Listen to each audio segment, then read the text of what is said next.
This Welcome, conference everybody. will now be recorded. Town of Ocean Ridge, May 5th town meeting.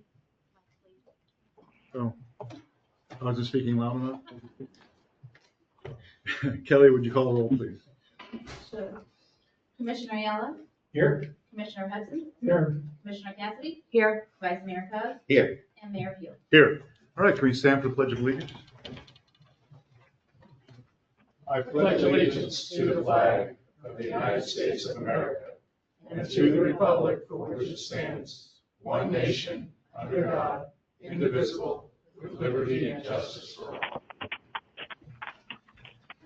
All right. On the additions, deletions, and modifications, I'd like to move the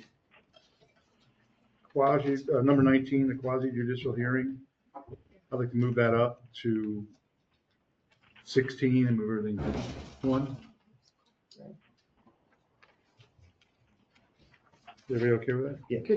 Or could we move it to 17 to allow Living Seawalls to do their quick presentation first? Oh, we can do that. They're here? Oh, Yes, they all are. right, so we'll do that. Okay, We'll make that 16 will be the Living Seawall, 17 will be okay, now 19. thank you. I just ruined 19 between 16 and 17. Okay. Yeah. We're moving it We up. change the numbers, it screws up the All whole. right. I think we all got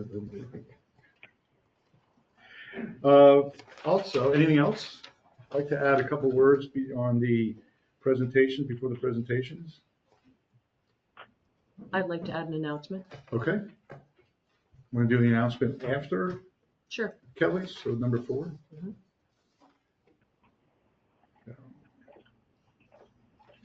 All right, anything else? All right. Somebody make a motion? Motion to approve the agenda as amended. Second. Motion second, any other discussion? All those in favor signify by saying aye. Aye. Motion carried. All right, before we start tonight, I'd like to have everybody meet our new interim town manager, Michelle Heiser. She comes from us with a very detailed and extensive background in public service and managing as well. Really appreciate being here, and all of us, you've made a lot of changes already, and it's been breath of fresh air. So thank you so much for coming. Thank you.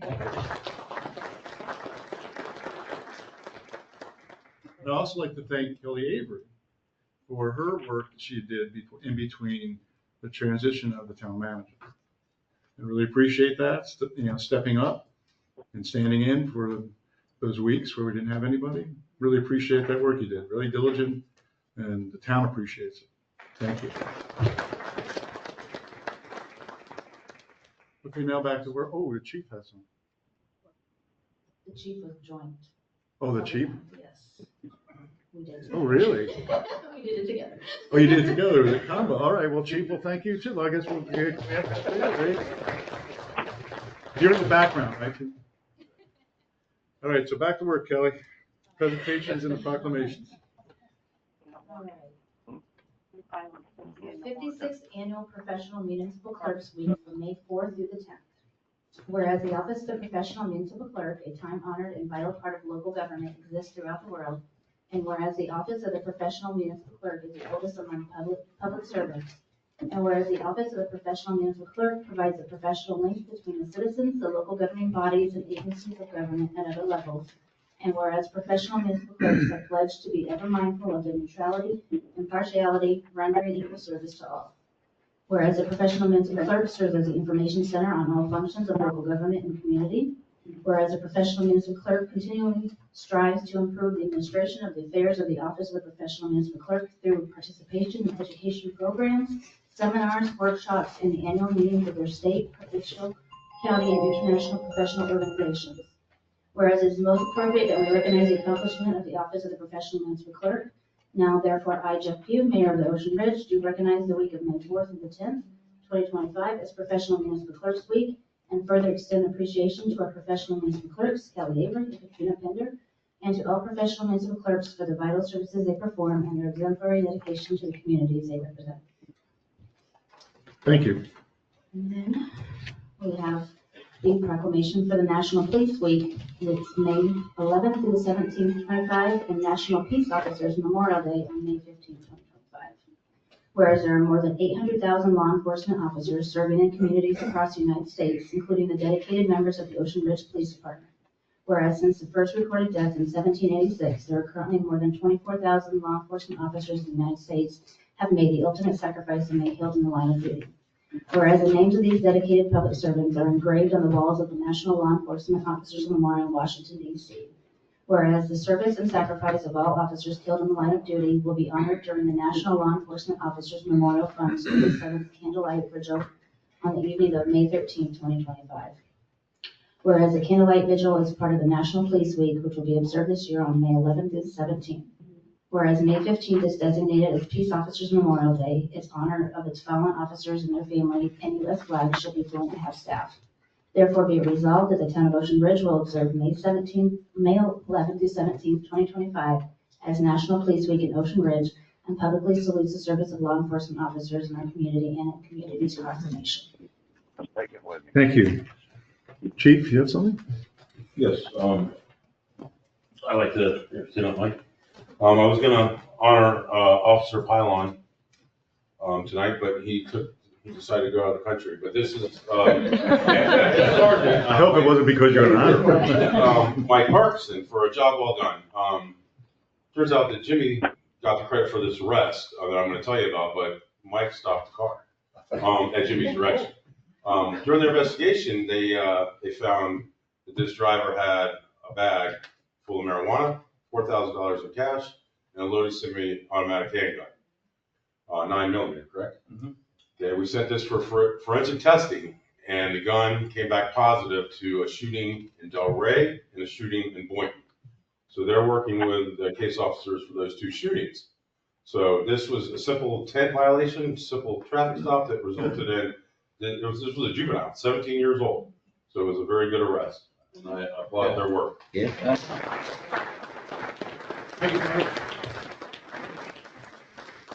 Thank you, Chief. All right, the announcements. Kelly. All right, the meeting schedule for the next month is as follows. The regular town commission meeting will be Monday, June 2nd at 6 p.m. The town commission budget workshop number 2 will be Monday, June 2nd at 2 p.m. The code enforcement hearing will be tomorrow, May 6th at 10 a.m. Planning and zoning commission meeting will be on Tuesday, May 20th at 9 a.m. The board of adjustment meeting has been canceled for Wednesday. All meetings are held in the commission chambers at Town Hall. Town Hall will be closed on Monday, May 26th in observance of the Memorial Day holiday, and any residents who wish to receive the important town notifications and news through Civic Ready should sign up on the town's website or call Town Hall for assistance. All right, public comment. I have an announcement. Oh, that's right. You Yeah. didn't do I your. just want to say it's a special day. It's a special day. Today is our 35th wedding anniversary, so I just want to wish my husband Where's he happy at? anniversary. Where's he? Oh, he's hiding back there. Congratulations. Thanks. All right, then we'll move on to public comment. And Tim, you're not allowed to come up and speak. I'm sorry. Terry Brown. Good evening, Terry Brown, Harvard Drive South. I remember reading your background from before, when there was an opening. And we all need a professional, well-organized, smart manager, and it seems like you have it. I'm a little concerned about you limiting your employment to 6 months, is that correct? That actually might be a smart decision for you, but I think we're hoping that you'll stay longer and you'll consider it, because these folks need it and we need it. The only other thing I wanted to ask is, if we ran into you, what would we address you as? Manager Hester or Michelle? Your Honor is fine. There you go, right off the bat, Terry. That's very, very good. Good. My wife will appreciate that. Always Michelle. The other thing I wanted to comment on was what was in the consent agenda about this DOGE initiative. It somehow got approved because it's on the consent agenda, even though the manager said that it's up to the commission. So somehow you got it approved to be on the consent. But you know, this DOGE thing is not about government efficiency. It's about ripping the government apart, disabling it, dismantling it, and it's gonna be hurting people. So this governor wants to mimic that. And you agreed to send all this information up to him. So they're gonna compile a list of everything you have that poor Kelly has to put together and send up there. And they're gonna pick and choose the kind of things that they think that you shouldn't be doing. You don't need as many police officers that you have now. You don't need as many people in the front office that you have now. You don't need 2 maintenance people. This is the kind of thing that they do. And they'll come back and tell you that based on a recommendation. This is going to interfere with your home rule authority. Now, I wouldn't, if it were me, I would tell them to buzz off. But you do not need to respond to that. It's not required, it's not a statute, it's not a law. The governor just decided to be more of a governor. He's got nothing to do with how you operate this town. Thank you very much. Thank you, Terry. Anyone else? Yes, sir. Good evening, everyone. Thank you. My name is Michael Nolan. I am a lawyer. I represent Waterfront ICW Properties LLC. It owns property to the north and west here. We recently learned of the plan for the town to establish a kayak park in the area of Waterfront's property. We have concerns about that given Waterfront's property, Waterfront's rights. We have a number of Waterfront owns easements within that property that we understand the town just acquired, that we, again, have concerns about the implication of the kayak park as to those easement rights and the variety of other issues that we have raised to the town before, and would love the opportunity to sit down with the town to consider all of those issues, to propose to the town an opportunity to acquire Waterfront's property if it so desires, and make sure we could resolve those issues without the need for litigation or otherwise. So wanted to bring that to the town's attention and ensure that we can work through those issues with the town amicably without any issues moving forward. Well, Christie? Would you just call the town hall, speak to our town attorney, and I'm sure it could be worked out. Sure. Be in touch, Mr. Gunn. Thank you. Thank you. Anyone else for public comment? All right, we'll close public comment and bring it back to the commission. Let's move on to the approval of the consent agenda. Is there a motion? I move that we approve the consent agenda. Second. All right, it's a motion and a second. Is there any other discussion? Hearing none, all those in favor signify by saying aye. Aye. Motion carries. Right, on to regular agenda items. Discussion of living seawalls. Commissioner Cassidy? I would like to introduce to you Lisa Burgess from Shoreline Erosion Control Systems. And accompanying her is Daniel DeLagrange, who works with TSE Consulting, the firm that we have retained as our lobbying firm.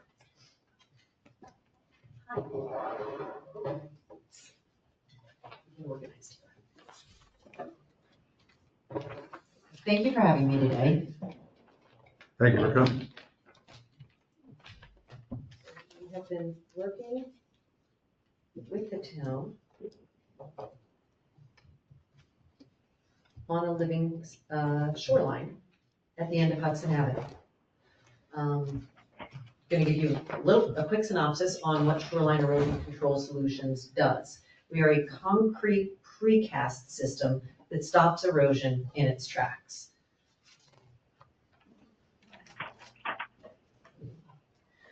Municipalities across the country and around the world are grappling with the devastating effects of erosion. This is just to the north of you in Palm Beach. It's the homes. Thanks. Thank you. In the US alone, it's estimated that coastal erosion causes $500 million annually in damage to property and infrastructure. Until now, the only solutions were beach nourishment, planting of native grasses and vegetation, or installing rock riprap or hardened vertical structures. Nature-based is nature-based solutions often get washed away in the next storm.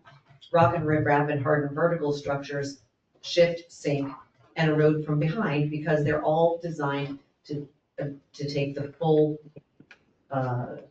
force of the wave. Now there's a better choice, shoreline erosion control solutions. They are marine engineered interlocking units that attenuate, oops, and they're sturdy too. Just run them on.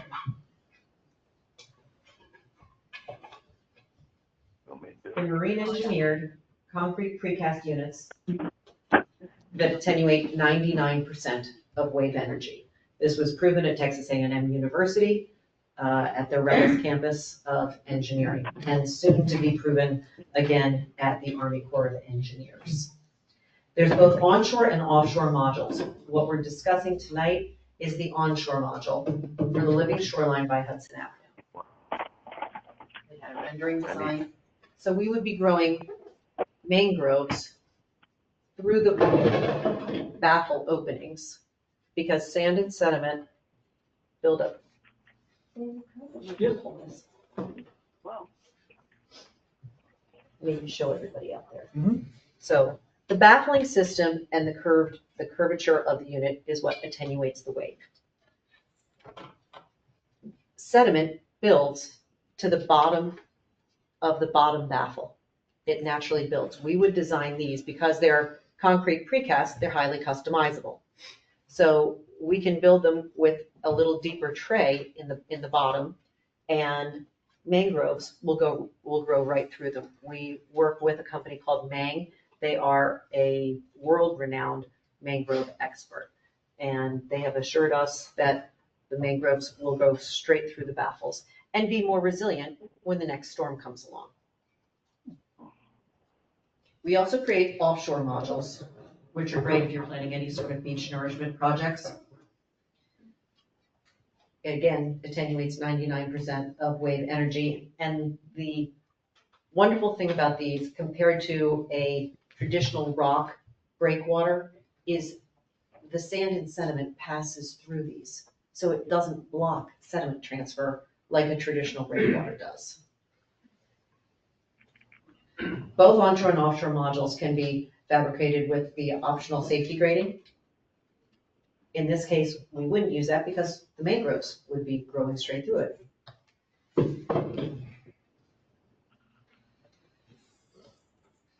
And it can be either steel reinforced or FRP, fiberglass reinforced plastic.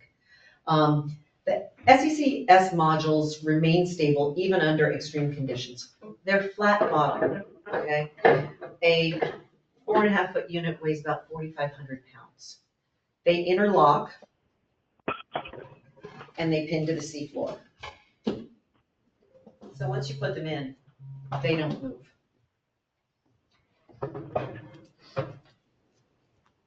Their modular configuration eliminates the need for tiebacks and anchors and expedites installation, reducing construction costs and downtime, saving both time and money. Because they're highly customizable, we can do things like offer stair access to the water, or even platforms and handrails. We have units in the water in Texas that have been there for almost 3 years. They came through Hurricane Beryl last year. They did not move. They protected the road, and they live to continue protecting the road today. To the north and south, I don't know if this will play video or not. I can show you video later. I'll continue to move along. So the nature-based solutions become much more resilient. And this is the rendering that we had. As an example of some other projects we're doing in California, we're working with Orange County Transit Authority. They have 7 miles of rail that has eroded to the point where the tracks are falling into the ocean. And they've had to close the tracks several times in the past year. They had a $305 million budget for a temporary solution. We came in at 65% of that budget for a permanent solution. We can We can do things like, this is more applicable to what we're talking about with Ocean Ridge. There's a dilapidated seawall here, and there's our solution on the bottom. We can even create shark-proof swimming lagoons and more resilient, cost-effective piers. When the pilings for piers and bridges are put through our units, you eliminate bridge scour. What's bridge scour? Bridge scour is when the sediment moves due to current, when water moves against land, it causes erosion. So scouring occurs because the tide or the current is coming in and going out, and it erodes around the pilings. The sediment shifts and moves and exposes the pilings, and then the pilings erode. And that's what causes bridges and piers to collapse. And we'd like to avoid that. Since a picture tells 1,000 words, I'd like to get on our website real quick. And the best visual is on our website. It's on the offshore solution. Again, those are the units that are, one of the sets of units that are in the water in Texas. But this was our testing at Texas A&M University. You can see how, oh, why is that not working? You can see how rough the water is going in, and then how calm it is once it leaves our unit. The same thing happens on the onshore units, but you don't get the video visual because the next wave comes and crashes against it. And you don't really see the before and after like you do on the offshore unit. So that's our presentation for the living shoreline. We'd love to create it. It's going to be at the end of Hudson Avenue if it's approved. Questions? Questions? I have questions. Yeah. So we have a 24-inch drain on the end of that road. Yep. 24-inch pipe.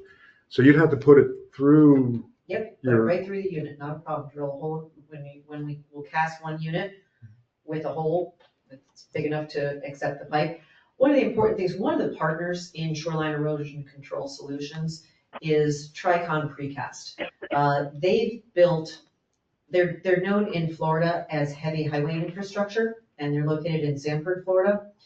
They build about 80% of the highway overpass supports in the country. You never hear their name because they sell to the road contractor. So their name really isn't anywhere.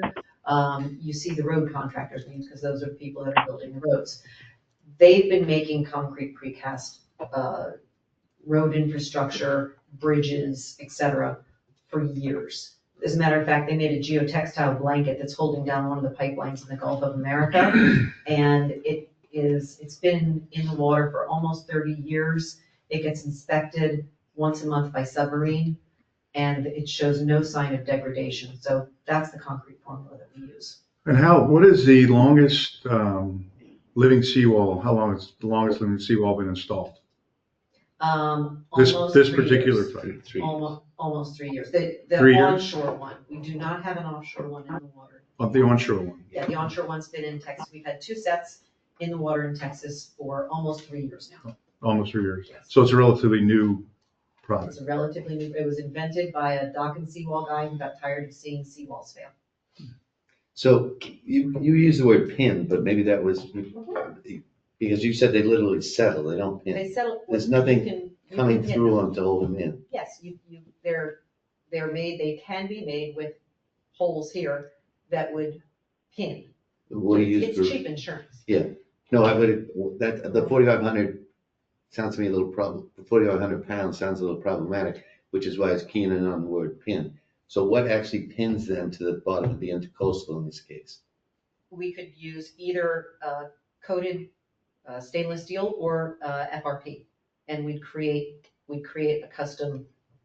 I use the word pin, but the engineers can tell you exactly what it is. I'm not an engineer, and I didn't stay at a Holiday Inn Express last night. So this device, it's gonna be pinned, it's gonna have to go down deep. It's not gonna hold in the sand, it's gonna have to go down to where we have a real solid floor? The engineers would determine they'd have a study that would determine how far they would go. It's important to note that the units in Texas, not only were not interlocked, but they weren't pinned and they did not move. So we still recommend the interlock. There's no additional charge for the interlock. We just do it as standard now. And we create the pinholes standard unless somebody says they don't want it pinned. Now, would the seawall have that same dimension, that is like a triangle almost, Yeah. So this So- would go up against the existing? end of yes. And this actually would be a landward installation because there are some existing mangroves there and we don't disturb those. So we put these behind the existing mangroves. And then the mangroves, a little hard to see on the rendering, but you can see we have young mangroves growing through the baffles. And Meng had recommended using 4 to 5 year old mangroves. So they'd be more substantial than what's shown here.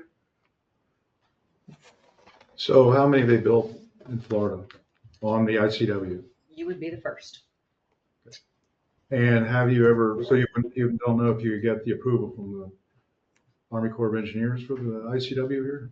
We have been invited to test with the Army Corps of Engineers. We have been in conversations with them, but the only way to know is to put through a permit and have them sign off on it. Okay.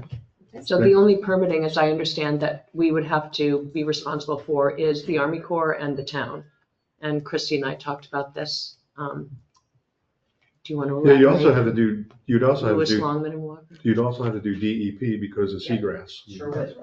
Johnson City. but they do that. We were doing Army Yeah, Corps. Cummins Cedarburg is the engineering firm that we contacted to get a quote for engineering for the project, and they very much like to participate. And we had put together an estimate and sent it in, and they were included in that, and they had included the environmental study and permitting. So if we agree to this, how long would it be before you could actually start the project? Engineering, environmental, and permitting, I would say, optimistically speaking, 18 months. 18 months, okay. And the second, have you guys already costed out what this would cost at Hudson? Yeah. And what does it That was cost? that was It's just Lisa's under proposal. $500,000. And our original was 750, 730? Well, since it's the first one in Florida and ICW, would we like be a good test case and be gratis? I'm just, throwing it out. Or get a grant? I mean, yeah, I mean, you could actually send everybody to look at it and For say, free. look, there's hundreds of miles of the ICW between Jacksonville. I will tell you that we have not put any profit on this for us because we do want to have the case in Florida. I live in Florida. I live in Fort Lauderdale. I'd love to have one here. You'd be the first. So we're doing this without any profit put on it. Well, So thank we are you. doing it at cost. Thank you. One of the commissions here would probably have this question. What height do you go to? Do you match the heights on either side? The seawall heights on either side? We're You have to. recommending 6 feet because that's the shoreline height. So it's a 6-foot unit, but wait, Is that you you? know what? Hold on one second. We'd have to match the height on either side. Right, no, we Anna lives discussed there. that. That's my house Yeah. right there. You're looking at it. Oh, it's a beautiful The home. one on the left. yeah. Okay, beautiful home.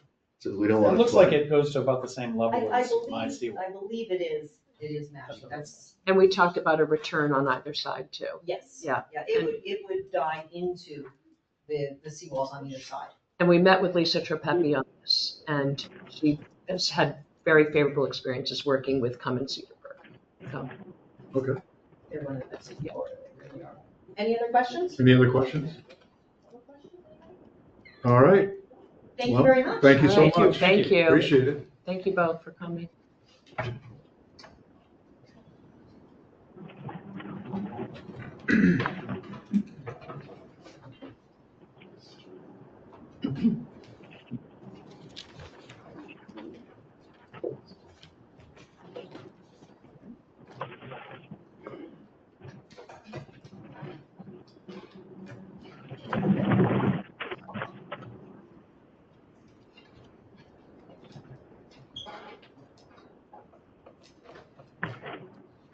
I guess this is the intermission where you go get popcorn and get drinks. And, Cinco de Twizzlers. Mayo. oh, it's Cinco de Mayo. Margaritas. Are there cold served Corona outside? Mhm.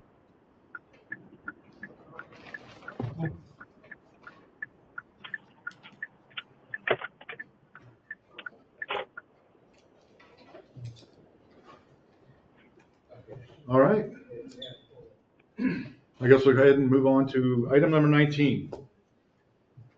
The 6855 North Ocean Boulevard Major Development Site Plan Review. Before we begin, I just want to compliment our planning and zoning. I mean, we have, the planning and zoning department is, what they have done with this is exactly what the town commission has always strived to get people on there to do this type of work. Detailed, comprehensive, and it's just an impressive form of work that you guys did on this project, just to let you know.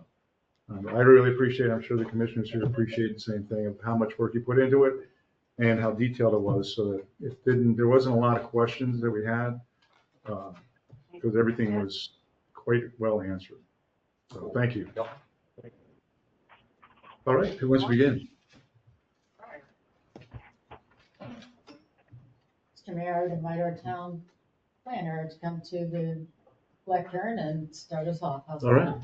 Yes, Mr. Mayor, before we start that, since this is going to be a quasi judicial hearing, we do have to put everybody who's going to be testifying under oath. And we also have to call for any ex parte communications on behalf of the members of the commission. Okay, I'll leave it to you. Mr. Mayor, I would first ask if there have been any ex parte communications among the town commission members with any party that's here tonight. That includes the applicant for the development, the neighbor, and staff. Yes, I've had meetings with the employees of the staff. Wanted to understand the full details of the proposals that were made, through them in detail with them, and then also wanted to understand whether they had any concerns or issues. And then I separately had a meeting with representatives from the Ocean Club to understand whether they had any issues or concerns, since they're a significant neighbor of the project. Staff, None for me. I was invited to participate in a meeting with the developer, which I politely declined. And I did go to the first planning and zoning meeting when it was reviewed, and I'm happy to see the plans have been revised. Did you see it? You look really I had a freaking similar cute today. invitation that I either ignored. I or love you declined. weering that skirt, but I think Daddy, did he put it on All right. backwards? Or is that how it's supposed Now to that be? you're swearing in, It is? I'll let you. Oh, yeah, you're right. Will What anyone are you wishing doing to speak outside in by this room, yourself? please stand and raise your right hand. Oh, you saw me pull in? Oh, okay. Do you swear or affirm to tell the whole Yeah, truth? Tucker loves me too. When you are called forward, please state your name and address clearly for the record and whether or not you've been sworn in, and please speak friendly into the microphone. Dang. All right, Corey. Aaron just texted me, he said he just read the email. Good evening, Mayor, Commissioners, Corey O'Gorman, Town Planner. As is indicated in the staff report, this is a major development and site plan approval that is for the property at 6855 North Ocean Boulevard. This is essentially a redevelopment of the site, going from 22 units to 15 units.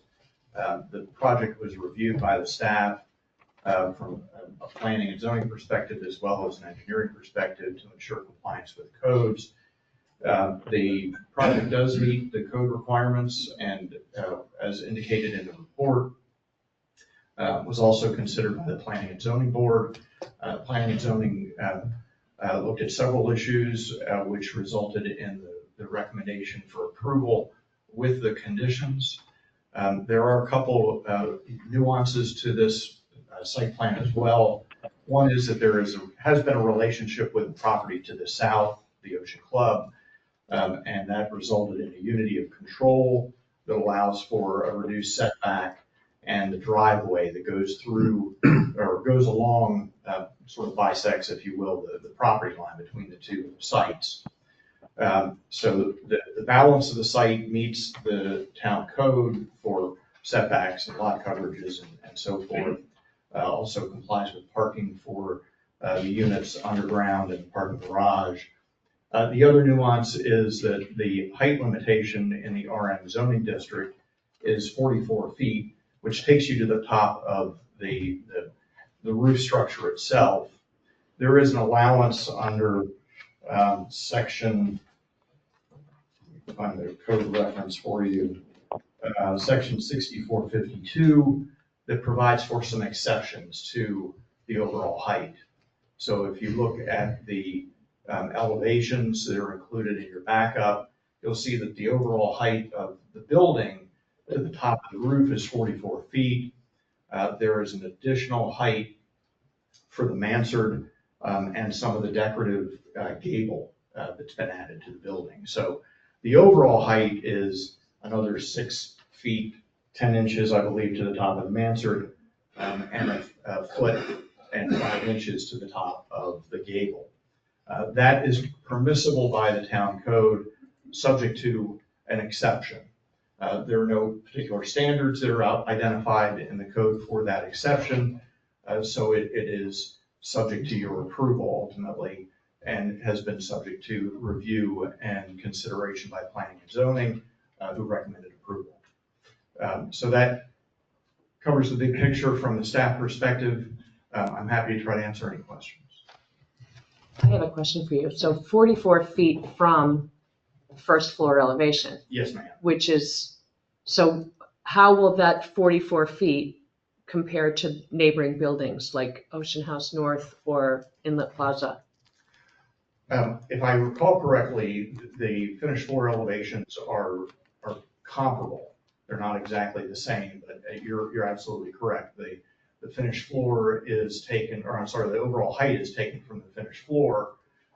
So it is from the first habitable floor of the structure.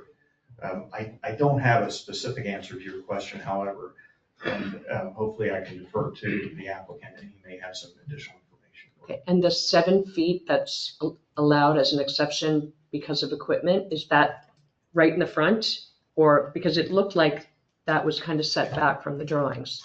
It is, yes. The equipment is sort of centered, if you will, on the roof structure. Mm-hmm. The other part of the exception is for the mansard roof that is really at the perimeter of the roof. And that's part of the exception as well, but is accepted to provide for the screening of that mechanical equipment. Any other questions? I went through it and I saw that most of the items or the conditions were the ingress and egress issues seemed to be very prevalent. The stop sign was a good idea. But also the drainage issue. So you solve the drainage issues, so all the pretty much the on-site exfiltration trenches are going to hold the water that falls on their site and they're going to keep the water on their site. Because I guess there was some sheet flow talk regarding going back on A1A and things of that nature. Now, have you pretty much solved that problem? Credit to our town engineer and the design engineer to the project. And I'm only the planner, so I'm going to step outside of my area of expertise a bit here. But from the discussion that we had and from the testimony that was given by our town engineer at the Planning and Zoning Board meeting, I would say the answer is yes. The project does include an exfiltration system. The site engineering will show that both the roof drainage and the site drainage are directed to the exfiltration system, both on the site as well as in the parking lot. And there is, like many of the single family homes that are developed in Ocean Ridge, there would also be a trench drain at the driveway to ensure that anything is caught before it gets into the street. Another question, the crosswalk. So the crosswalk is an essential part of the Ocean Club going from the tennis center to the Ocean Club. And also there's quite a bit of discussion on that as well. Now the crosswalk is really, I would think that FDOT put that in.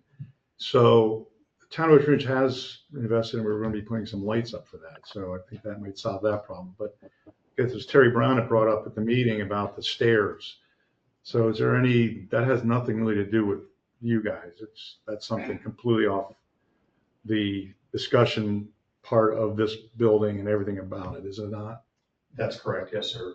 It was really outside the purview of the staff review. It's an existing condition. It was discussed at some length by planning and zoning and Mr. Brown bringing up the issue, yes, sir. And my last comment would be the structure itself, going from the original structure to what you put up now, with the copying a little bit of the town hall over there. I mean, to me, it's fantastic. It's going to really be a plus to the town, both in looks and the fact you went from 24 units down to 15, which really closes the density, really reduces the amount of density. And it also, as a commissioner, you look at the tax base, it increases. So that's a good thing for us. So thank you for that. I have one more question. Was there a traffic study done with the project, for the project, or should I direct Yes, that question yes, to there them? was. And you can ask the applicant on any details. That wasn't, I was not reviewing the traffic study. That's outside my purview. Typically, traffic studies are submitted to Palm Beach County to ensure compliance with the transportation performance standards. Okay, if we could get that, that would be great to see that, because it's very hard to get that kind of information from the county. I believe it was submitted Yeah, I in think the package. isn't it FDOT? There's an FDOT thing, and there's another one in there as well, another And report. finally, the unity of control, so that was an agreement between the Ocean Club and the developer. Yes. So what is the distance between the two buildings now? Because it relaxed the setback requirements, right? I'd have to ask Kelly if she could bring up the site plan. I think it does show a dimension. I just, the reason I ask is because setbacks were kind of designed for fire protection, right? Correct, yes. In some ways, setbacks are intending to provide for free flow of light and air, and then to ensure that there's adequate fire protection. However, as you know, in very urban settings, buildings are right on the property line. Mm-hmm. So fire protection in situations like that, when you get close to the property lines, is really a function of the building design and ensuring that it meets fire codes. Mm-hmm. Okay. And I think we have, doesn't show a setback, but it does show building separation. How about that? 21 feet. Or I have one question about the drainage runoff. Is water that comes off of these units going to stay on the east side of A1A, or is it, because there is a property on the other side, and if there's a lot of runoff, he's going to be, it's going to affect that whole area. That's probably a question for the applicant, but my sense is that the roof drainage is going to go both to the east and the west sides, just because of the size of the roof. But I will defer to the applicant on that. Thank you. Sorry. All right, any other questions for Corey? All right, let's hear from the applicant. Thank you. Thank you.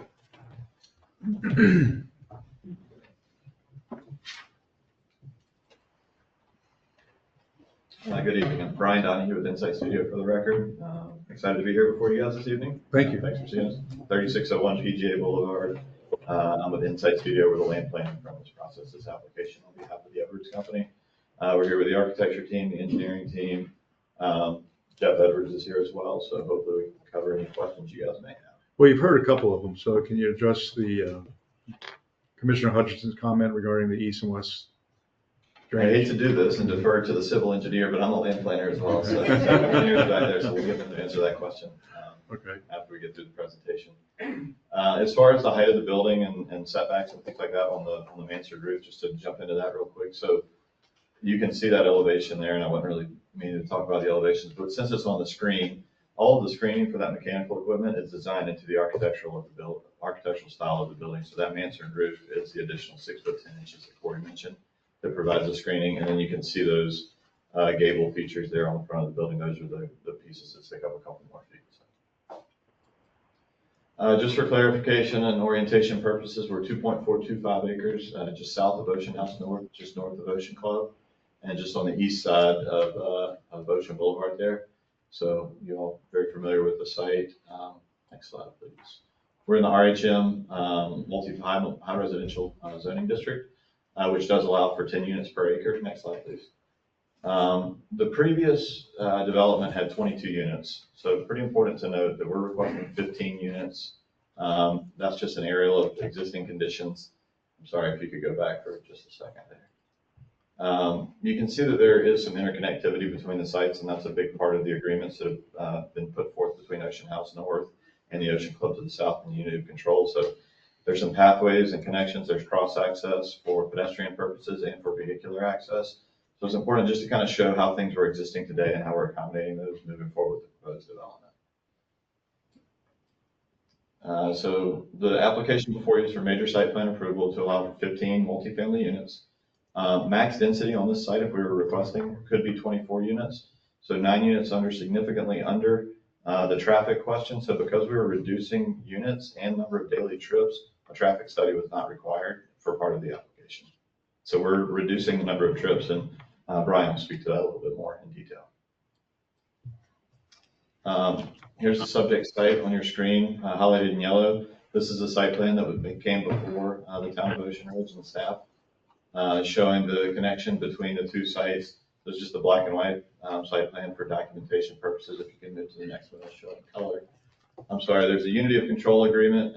So Corey already touched on this, but essentially what it does is unifies the parcels for a little bit of flexibility in the development regulations, as Corey mentioned, so that allows for the reduced setbacks. Here's a color version of the site plan. So in the middle there, you can see the footprint of the building in tan, 4-story building, small pool area just to the east, primarily open lawn space with views out to the ocean. There's some view corridors that are recorded as easements from Ocean House North, so we made sure to make sure that we did not impact any of those view corridors. On the north side there's a wastewater treatment facility that is heavily screened. It has a wall and a trellis over top of it. The generator for the site is actually incorporated inside the building on the south side of the building. Parking there is on the west side. We have cross access, which we'll show on the next slide. And then there's an access road between the two properties that helps allow for fire access or emergency access, or any events that may happen. The Ocean Club's pretty restricted with their access, so that was something that was part of the agreement, was providing access between the two buildings there. Can you make that road so like it's partly drainage now? We did. Took So that asphalt was out? actually a request of the Planning and Zoning Board to look at doing some sort of an impervious paver. So that's a proposed, so it'll have a rock base that'll allow for drainage through it, and then it'll have a pervious paver system on top of it. This shows the circulation through the site. So the cross access and cross parking agreement, which I'll jump to in a second, is still going to be in place. But the yellow shows vehicular circulation north-south on the site. And then the blue shows pedestrian circulation. So there is a network of pedestrian connection from the north to the south. So Ocean House now has a connection out to the parking lot, and then they can cross the driveway there, get on the sidewalk and walk down to the Ocean Club. Or on the east side, they can walk along a 4-foot path, which will be an easement that's going to be, I believe it's already been granted actually, so for access purposes. For parking, 2 spaces per unit. We have 15 units. So the required parking is 30 parking spaces. Those are all for the condos, and those are all included in the parking garage below the building. There's an additional 16 spaces on the surface that are west of the building. 13 of those are part of a shared access and cross parking agreement there. That's a previous agreement that was in place that will continue forward with this proposed application. And here are the architectural elevations. So if you don't mind, I'll ask Keith to come up and speak briefly about the architectural style and some of the changes that have been made to address some of the comments. Good evening, Keith Spina, Spina O'Rourke, architect. Thank you, Brian. And so we had some really good help. We went to the planning board a couple of months ago. There had been some conversation in the community, a lot of interest, and interesting project. And we'd gotten some feedback about the architectural style. So fortunately, before the meeting, we had a chance to hear a little bit about it. We went to the planning board, and we had a pretty contemporary design. if you start to look around and you say, well, what's the precedent architectural style? If you look at big tall buildings that are our neighbors, I wouldn't say the architectural precedent is very compelling.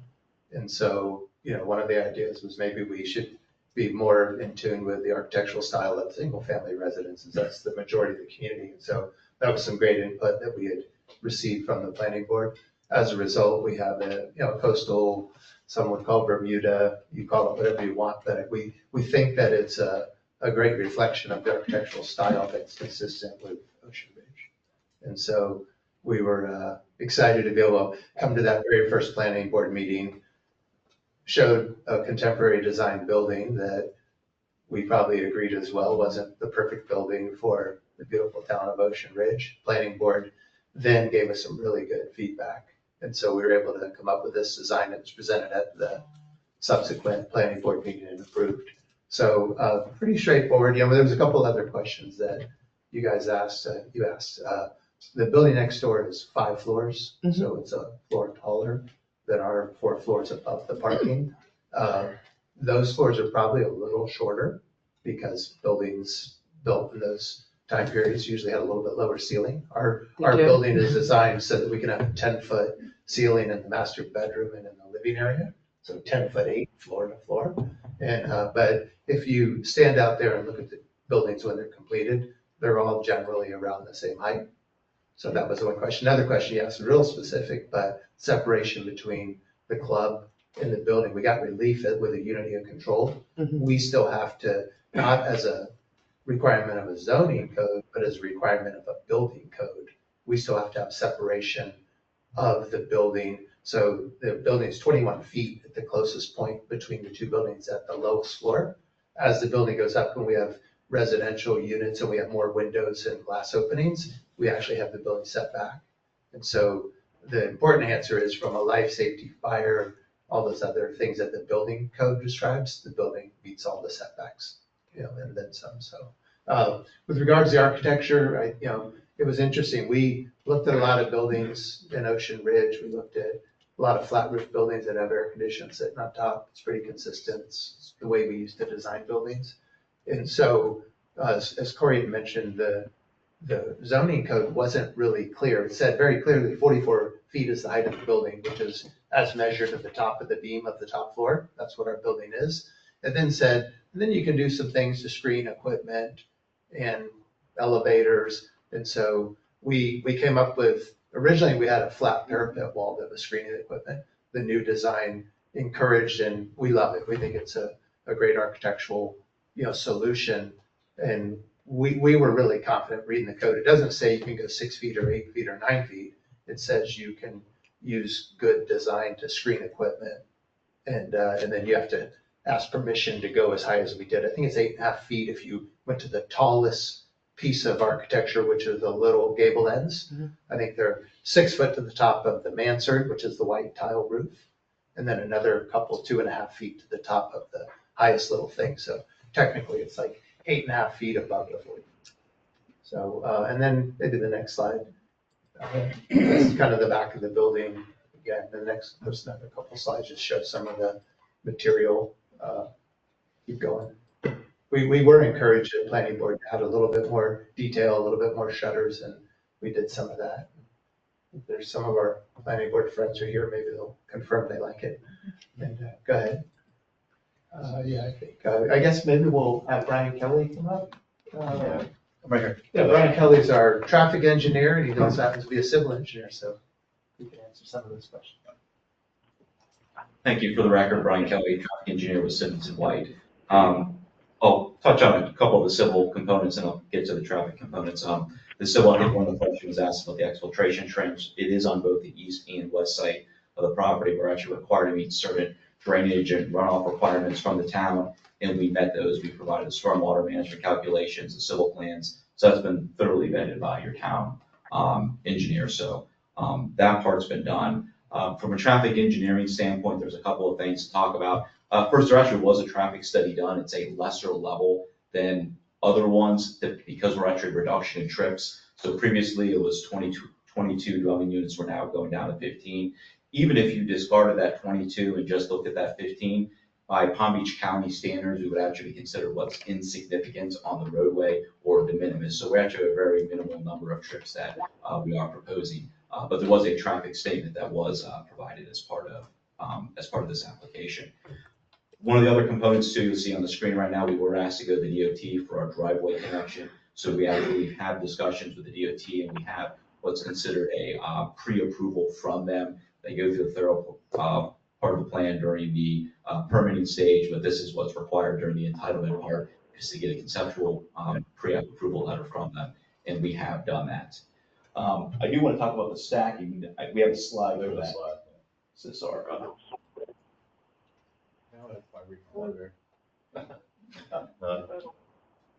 Never mind. Where's the? That's the site analysis there, if you want to talk about that real quick, the site analysis. Okay, oh, yeah, a couple of the other questions. So one of the questions was about the site visibility, exiting the driveway. We did do a site visibility line. You can see it there. We submitted that to staff. So, anything we're proposing on our site is not impacting that site visibility line, and that has to meet FDOT requirements when we do that.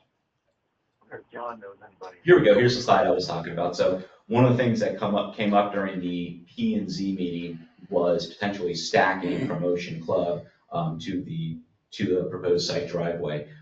So what you can see, it's a little bit hard to see, but essentially we can get about 12 stacked vehicles from Ocean Club over to our driveway. In reality, we can get more, but what's showing there is about 12. Most of the events and things that happen there are typically during the evening. So there's much less traffic on Ocean Club. I actually pulled the FDOT, they have traffic volumes there from 2024. I looked at them, and the traffic volume that's on the roadway at about 9 o'clock when the events would be dismissed is only about 10 to 15% of the capacity of the roadway. So there's really no issues for anybody that's leaving that site, turning on to Ocean Club, because the traffic volumes are very, very minimal. And it's about a 70% reduction from the PM peak hours. So typically you look at peak hours as your worst condition. So, 5, 6 o'clock, stuff like that. When an event is done or something at 9 o'clock, the amount of traffic that's on Ocean is about 70% plus less than what it is during that peak hour. So we took a look at the stacking based on what's there. I think the stop signs were a great idea. That kind of helps with facilitate traffic circulation and flow. And we really do not see any concerns from a traffic standpoint. And the only other component I'll mention is, once again, we are 15 dwelling units, so we are a very small impact to the number of trips on the driveway. For example, during the PM peak hour, I actually put up there the number of inbound trips from our site is about 4 during 5 o'clock. So you're talking about 1 every 15 minutes on average. So really minimal impact. And then certainly if you're talking about 9 to 10 o'clock, you're probably talking 1 or 2 on average at best. So very, very minimal traffic impact. And I'll kind of turn this back over to Mr. Donahue and be happy to answer any questions later. Yep. So thanks, Brian. Thanks, Keith. I think that does conclude our presentation. The next slide is just, we did have unanimous approval from Planning and Zoning Board. And we're excited to hear your questions and answer anything you may have. All right, who wants to be in? I just had a quick question. So the entrance and egress from right in front of the building, that is the exit for the Ocean Club, correct? Yes, that is the exit, as it always has been. Yes, it's just moved south about, I think it's about 80 feet south. So I had, first of all, I want to congratulate you guys, P&Z, and your company, because I don't think we've ever had somebody come in front of us with P&Z and the company, and everybody agrees and you work together very well. So congrats on that.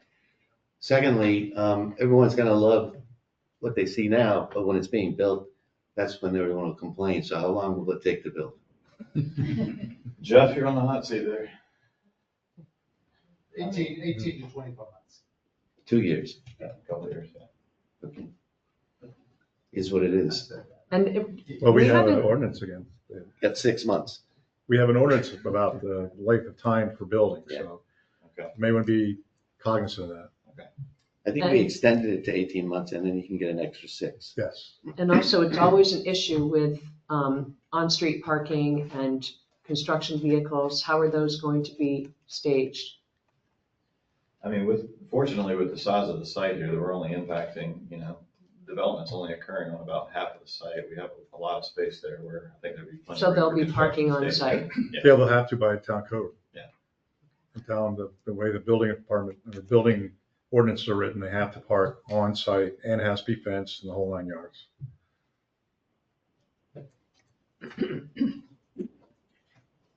All right, who else?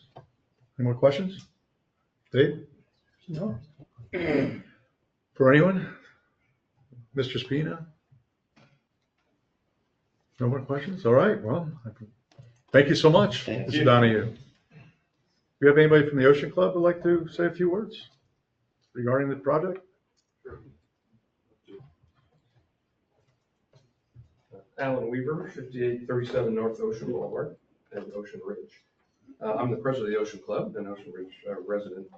I'm here to talk on behalf of the club and our support for the application. As you've heard, we have a 60-year history of those properties having separate ownership yet common usage. A couple examples of that are the access road. Previously, we accessed the back of our property on the north part of that property, next to Ocean House North. That won't be possible given that the building will be there. So we've worked with the developer to create the access road that they talked about so that we'll have access to the rear of the property. Also the parking, which has been a long-term easement. We worked with the developer on that as well to share parking spaces. In fact, they moved spaces that we have allocated to us more towards our property. Also the curb cut where the exit is now lined up with the tennis courts on the other side. Today there's a jog, which is not the safest thing in the world in terms of when cars go across. So they also did that. And there's several other examples where the property is shared things with that property. Would also say that the Edwards Companies has been a great partner.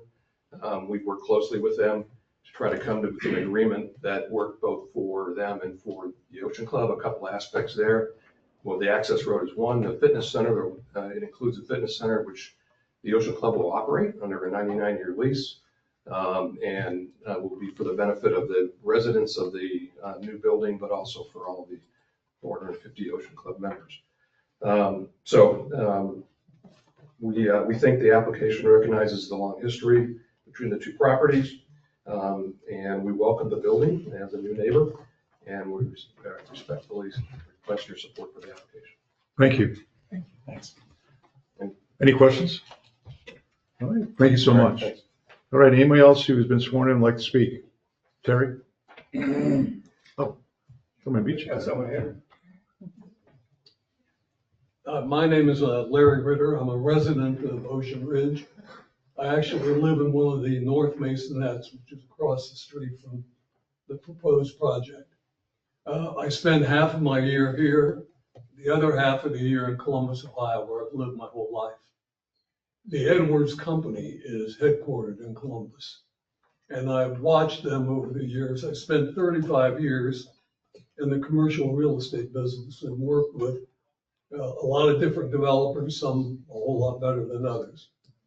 But I remember about 15 years ago, I went to a Chamber of Commerce meeting, and the mayor of the city at that time said, one of the things we want to accomplish is to get 10,000 people living in downtown Columbus. And I remember leaving that meeting thinking, that's the most preposterous thing I've ever heard, because Columbus, like many mid-sized cities, has a downtown office, big office quotient. And at the end of the workday, it's like an F1 race to get out of town, to go back to the suburbs and do what they want to do. But in spite of all that, after the mayor's announcement, there was some development. Guys that owned smaller buildings that couldn't lease them, converted them to apartments and they rented. But there was never a real commitment to downtown living until the Edwards Company came along. And this probably goes back 10 years, but Columbus, like a lot of cities, had land available in downtown Columbus because if a party owned a building that wasn't working for whatever reason, they would tear the building down and turn it into a parking lot. And I heard about 10 years ago that Jeff Edwards was buying property and was going to build a project. And I thought, boy, this is a big risk. Well, he developed condominiums to begin with that looked like downtown Boston. Then he built apartment buildings. Then he bought a maybe 30-story building and was converting it to office and residential. And now he's doing other projects in downtown, bringing restaurants there. He's reached an agreement I read online with the city to do a major beautification of downtown.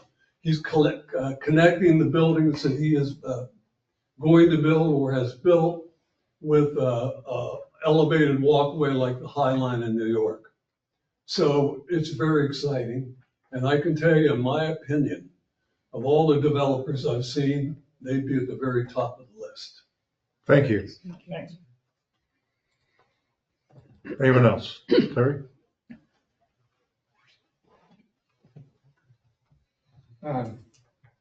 Just a couple of quick comments. I appreciate all the discussion in the crosswalk, because anyone who's wheelchair bound living in this new building is not going to get across the street to where the sidewalk is unless they got an ADA assistant that's going to push them real fast, because the stairs were there before the crosswalk. That's how it got approved. There is a landing pad, so that part of it's legal.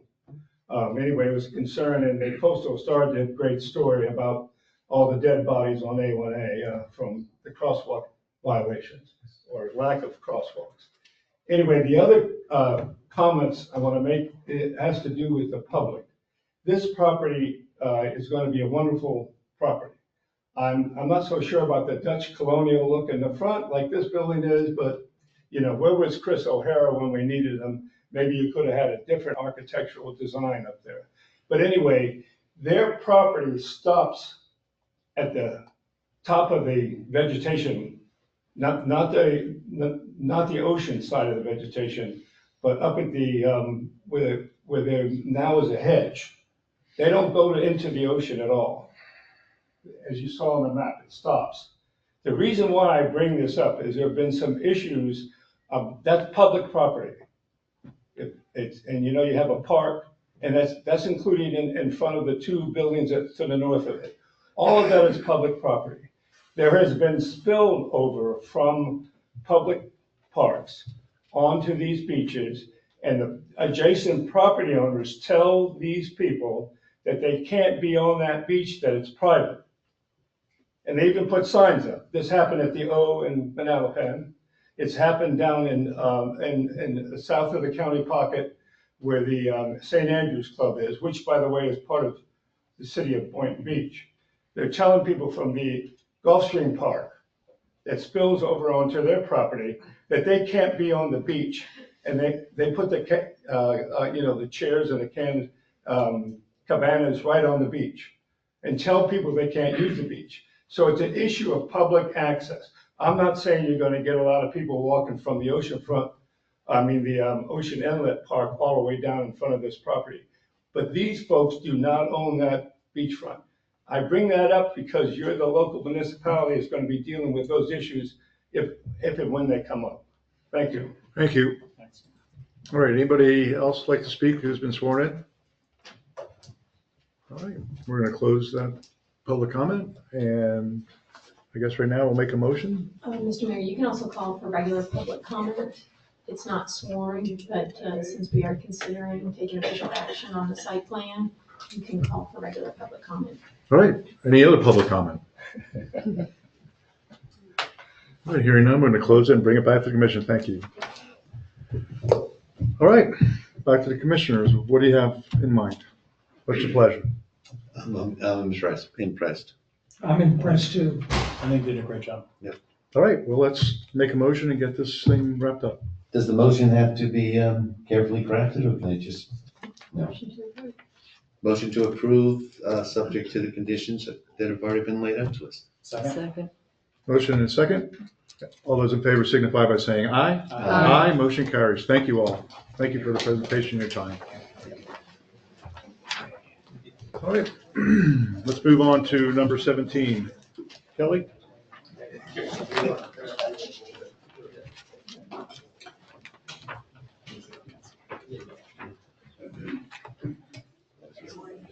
second reading.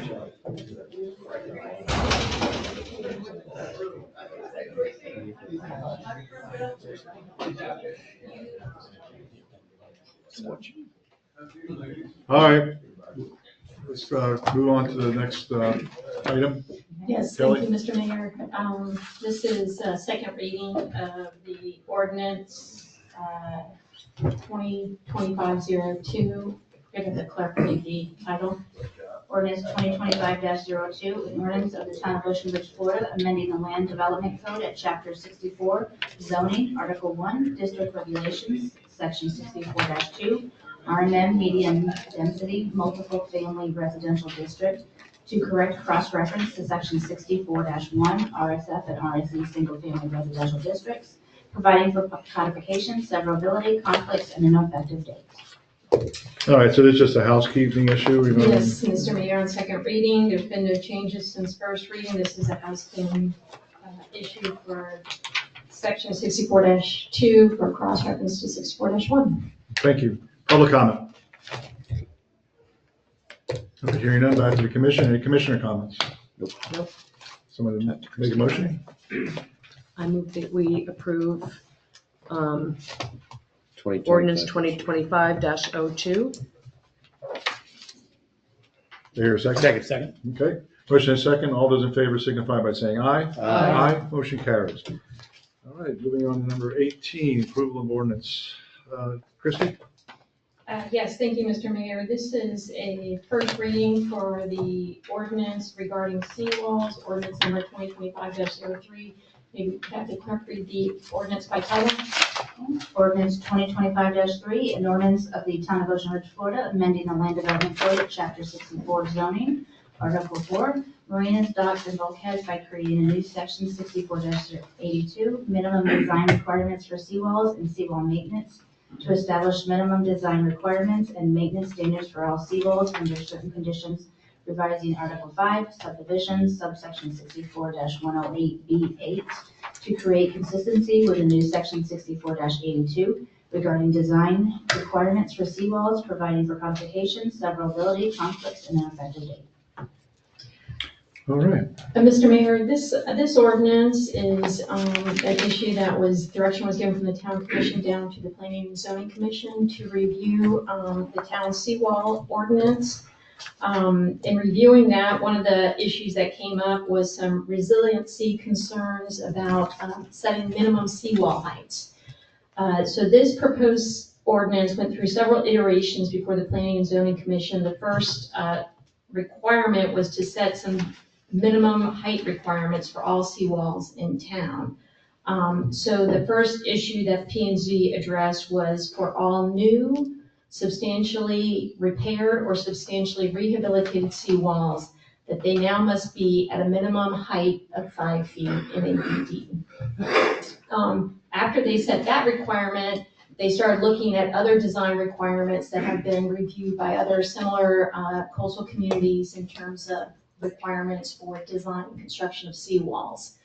So the ordinance before you has several other design requirements that are being added. Specifically, this ordinance is setting forth a new wet face location for new seawalls, and also a new wet face location for substantially repaired and substantially rehabilitated seawalls. It also sets forth a limitation on the seawall cap, that it can't be more than 2 feet out from the new wet face of the seawall. It also sets a requirement for a return on adjacent seawalls if your new seawall or substantially repaired seawall is higher than the adjacent properties. Finally, it also sets forth a requirement that if the principal structure on the property is substantially improved or substantially damaged and improved, that the seawall must now be brought into compliance with these new design requirements. So this is an attempt to bring the nonconformities on the property into compliance if the entire property has to be brought up to standard. So those are all set forth in the ordinance. Planning Planning and Zoning recommended approval of this, but with the comment that this is really its first step towards creating some new design criteria for our seawalls in town. We did not get into technical requirements. The last meeting before P&Z, they had some contractors come in and they talked about some technical requirements that could also be added to this. That may be another iteration that P&Z looks at, but this is sort of their first step towards setting forth some design requirements so that we have more specific design requirement for the construction of new seawalls and substantially repaired seawalls in town. So I'm happy to answer any questions you may have. We also have our chairman from the P&Z commission who's present, who was also present during those meetings where P&Z reviewed this. All right, before we do that, public comment? Mr. Swain? Yes, excuse me, William Swain, with the owners of some property back behind here in behind the town hall. I just briefly looked at this really quickly because I wasn't aware it was going to be on the agenda today until today. But there are a couple of concerns I have. One is that it precludes anybody from constructing a seawall who hasn't constructed a residence yet, which, and just listening to the previous presentation by that living seawall, I believe the city could not, under the way this ordinance is written, could not install the seawall at the end of Hudson Boulevard as a result of the way the wording is in this ordinance. Additionally, there's no mention of two property lines of in the ordinance. It talks about water lines a lot, but it doesn't talk about property lines. And I don't know if many people of you know that, but the Intercoastal is a privately owned piece of property with an easement for the Army Corps of Engineers to operate a canal line for navigational purposes. So there are defined boundaries of the Intercoastal Waterway. And I know at the end of Hudson Boulevard, there's private owners that own the Intercoastal in front of that property itself. Additionally, some other things that were mentioned that would benefit the city is that any seawalls on the Intercoastal Waterway constructed do not require any state permits. They're exempt from state permitting pursuant to 403-813, paragraph 1, I think it's I or F. Also, the Army Corps of Engineers is exempt from permitting because of their exemptions related to short seawall construction. So the city can save quite a bit of money by not going through all these studies and whatnot. The other thing is the living seawall, which is great. I don't have any problem with the living seawall, but the placement of that depends upon, and I don't believe the way the ordinance is written, it would allow you to have that living seawall the way it's written, because it talks about wet face. So what is the wet face of that swoopy thing? Is it the very beginning? Is it the end? So that needs to be taken into consideration. But the primary focus with me was that the ordinance itself prevents anybody from protecting their land from erosion if they don't have a house on it, which I don't think's right. And I think I'm probably the only property owner in town, private property owner, that this would be affected by that portion of the ordinance. So having said that, if there's any questions, more than happy to meet with staff or anything to help fix the requirements, but the property line issue should be in the ordinance in some way, shape, or form, that the seawall cap doesn't extend into somebody else's property. So those kind of technical things need to be worked out, I think. Thank you, Mr. Swain. Thanks. Well, any other public comment?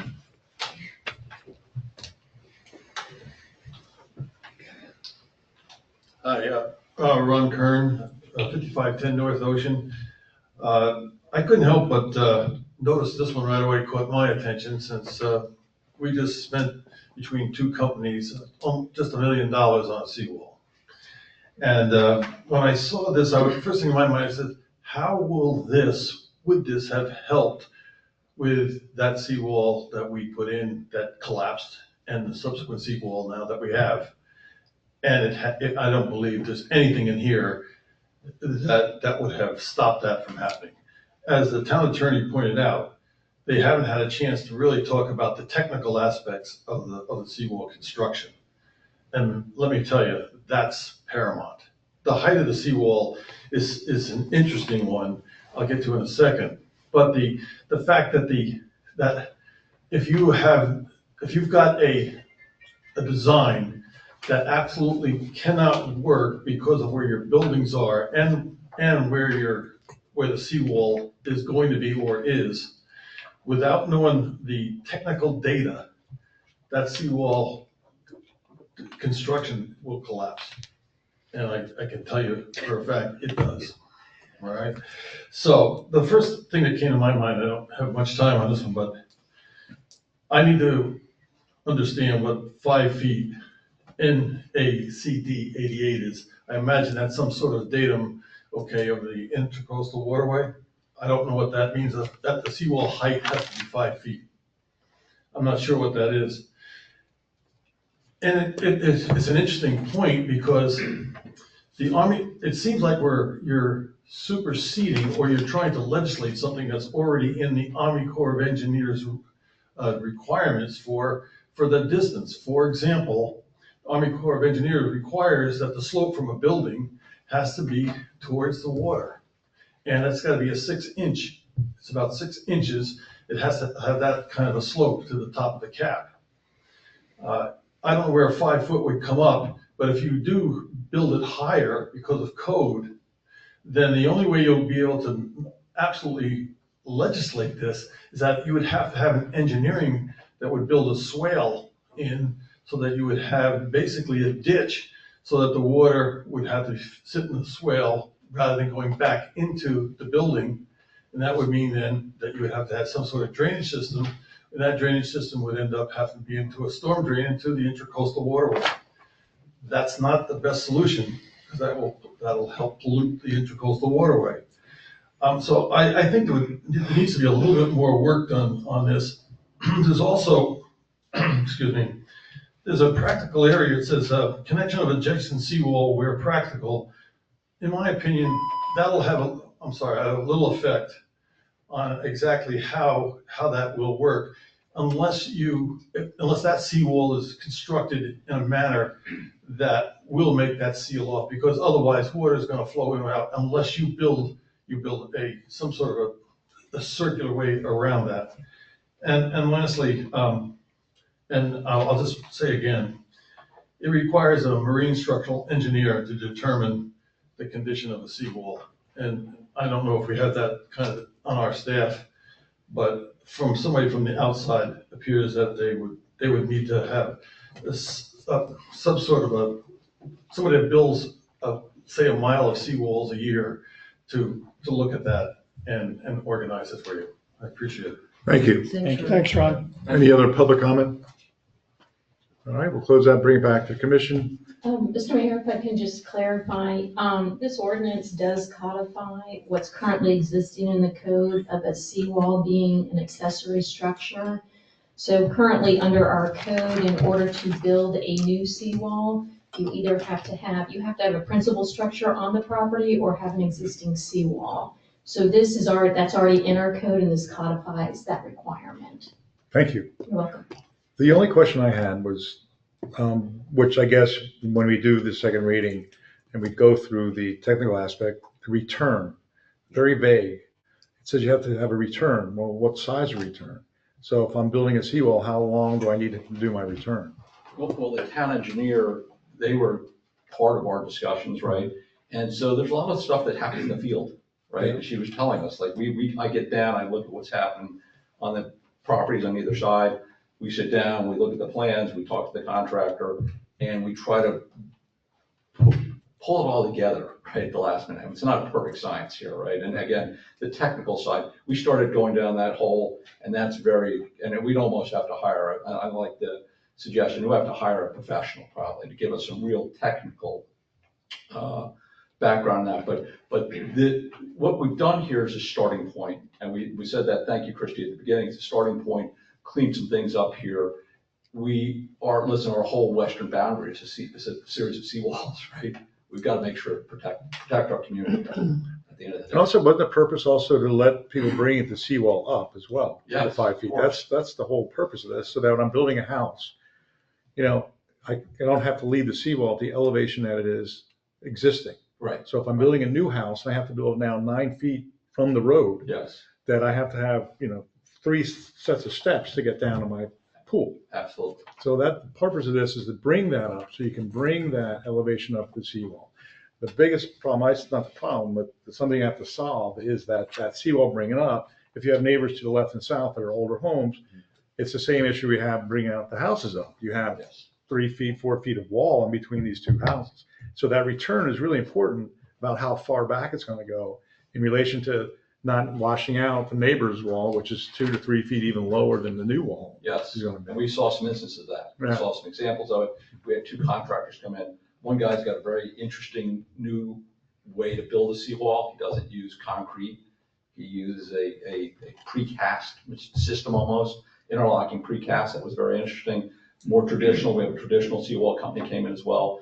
They also talked to us, and one of the commissioners mentioned to us, there is funding for people that are challenged to replace or repair or really replace their seawall. There's funding in place through the state that you can get that you can get the money to do that, right? They actually added, I think, Christie, to your taxes. They get paid back, you pay additional, more on your real estate taxes, and that's the way you pay it back. So we learned a lot. It's a long way to go, so. Thank you. Yep. Thank you. Thanks. But the one thing that Mr. Swaim said I hadn't admit, that other seawall, where would be the wet face? That's a good point. Because now we're thinking vertically. In this place, you're thinking on a horizontal plane. So they would have to have a definition of where the wet face would be. Anyway, that's just something else. All right, so back to commission. What are we going I just had a question for Christy. You were talking about anytime someone was performing a substantial improvement on their home, would the cost of the seawall renovation or, building a new height to it, would that be part of that 50%? No, so That's a what great happens is we sort of covered this when we did the most recent FEMA revisions to our building code and our floodplain management code. So substantial improvement means when the principal structure on your property is substantially improved more than 50% of its appraised value. Of the structure itself. Of the structure itself. So when someone comes in with a building permit, that's the first thing our building staff does is really look at it. This is a major renovation. What is the current value of the structure and are they breaching that substantial improvement? If they are, they have to bring the entire site up into compliance with the current code. Yeah. So what planning and zoning discussed was if that trigger happens, it should also be a trigger to make sure that their seawall meets these basic design requirements. So in addition to bringing the entire property up to code, the seawall, which was probably also built with the structure that is probably non-conforming, also gets brought up to current code provisions. The value of the Thank you. seawall is not included in that. Correct. Yeah. All right, any other questions? All right. Is there a motion on the floor? Mr. Mayor, may I just make one comment? Sure. Just want to thank Christie as well as the Planning and Zoning Group for thinking of the local government here. So item number 7 on the memo, while seawalls are currently only authorized as accessory structures, the new ordinance here creates the exception for governmental needs to protect adjacent property, facilities, and or equipment. So thank you for that. Thank you, Michelle. I move to approve ordinance 2025-03 on first reading. Second. There's a motion and a second. All those in favor signify by saying aye. Aye. Aye.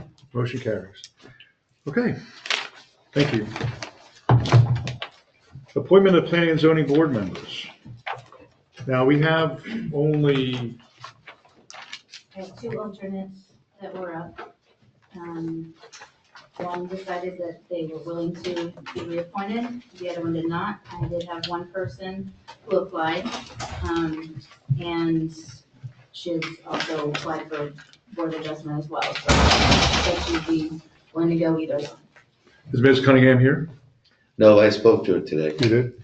Yeah, she's better for Board of Adjustments from her background. If you read her resume, it doesn't quite capture what she did. A lot of you might know her. She lives down 5001 is Blue Ocean Yeah, I know exactly what you're saying. And her group bought out the building and they own it, each of their eight units individually.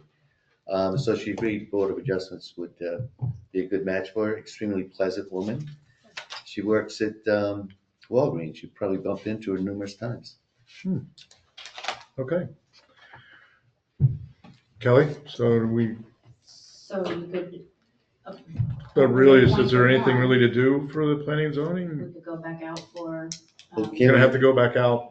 Because you're Yeah. saying she's up for both, but you're saying she should be in the Yeah, other there's one. only one. Which leaves us Well, one can't we short. appoint Jason Sutherland now? Though?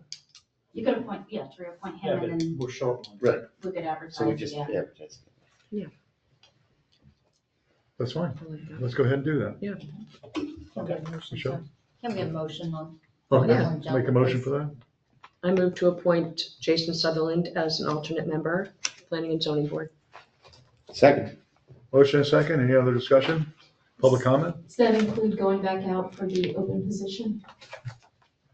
Yes. Do we need to, have you just included it in the motion or we need to redo it?